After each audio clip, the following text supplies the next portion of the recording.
you so much for watching. My name is Rosie Barron and I am your local residential property manager here in South Florida, and welcome to this 10 mini video series that I've created called Tenants Gone Wrong. And in here I've picked my top 10 favorite scenarios with tenants, and I talk about them and the best tips that I found on how to deal with these situations. Today we're doing video number 3, which is one of my favorite topics: hoarding, tenants and hoarding. So what is hoarding? Hoarding is when a tenant, or anybody for that matters, accumulates a series of items, usually papers, food, garbage, animals, anything in excess, and it becomes almost a health and hazard for the living conditions of the property. There are several types of hoarding. I've experienced all of them.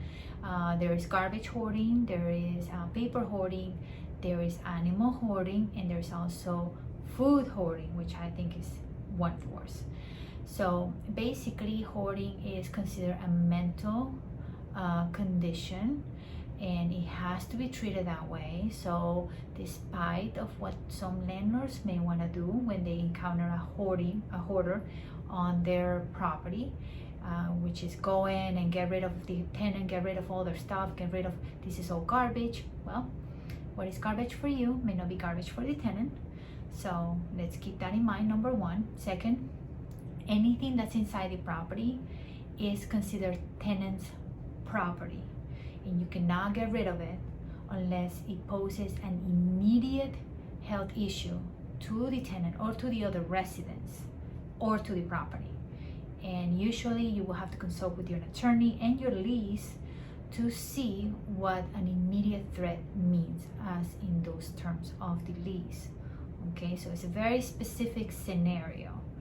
So we have had several situations, and we do periodic inspection through the inside of our units, and within a few months, 6 to 9 months, tenants have become hoarders. And we've seen it where they're hoarding. The worst one was food, and it was just, the tenant had to be taken to the hospital, and we had to call different family members, because in our lease it states that in the event of an immediate emergency, we are able to reach out to those family members listed as emergency contacts and the next of kins to ensure that we're able to handle any situation with the tenant for the tenant. Under regular circumstances, the first step will be to work with the tenant to try to clean up the property.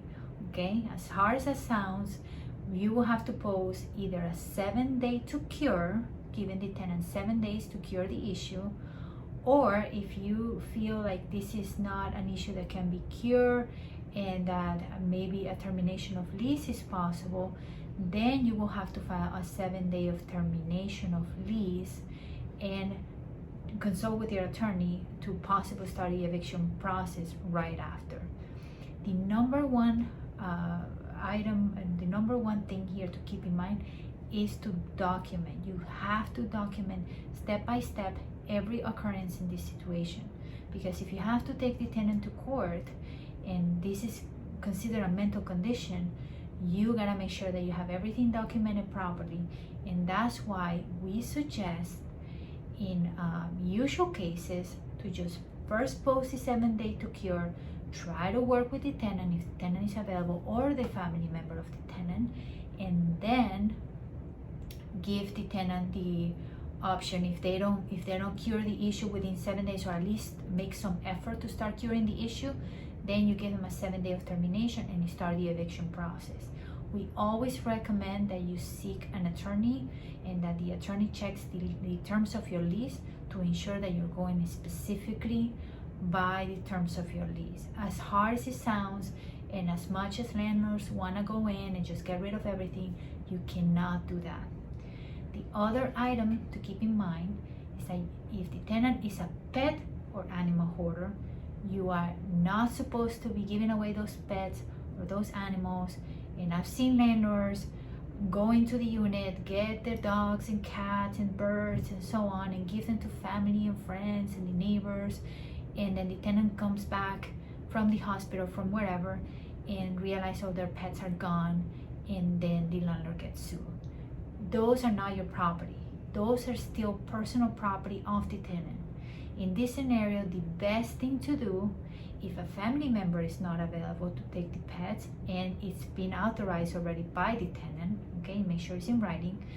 If that's not an option, the second best option is to call animal control or your county and explain the situation to them and have them come by and pick up and take to the shelter all the pets for the tenant so that they can be taken care of while the tenant recuperates in in the hospital or wherever the tenant is at.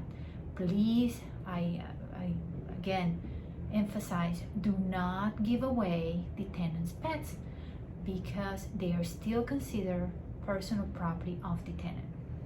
If you have any questions in regards to hoarding or any situations with your tenants, please do not hesitate to give us a call. We'll be happy to help. Rosie Barron, your local property manager here in South Florida, 954-909-0195. Thank you for watching.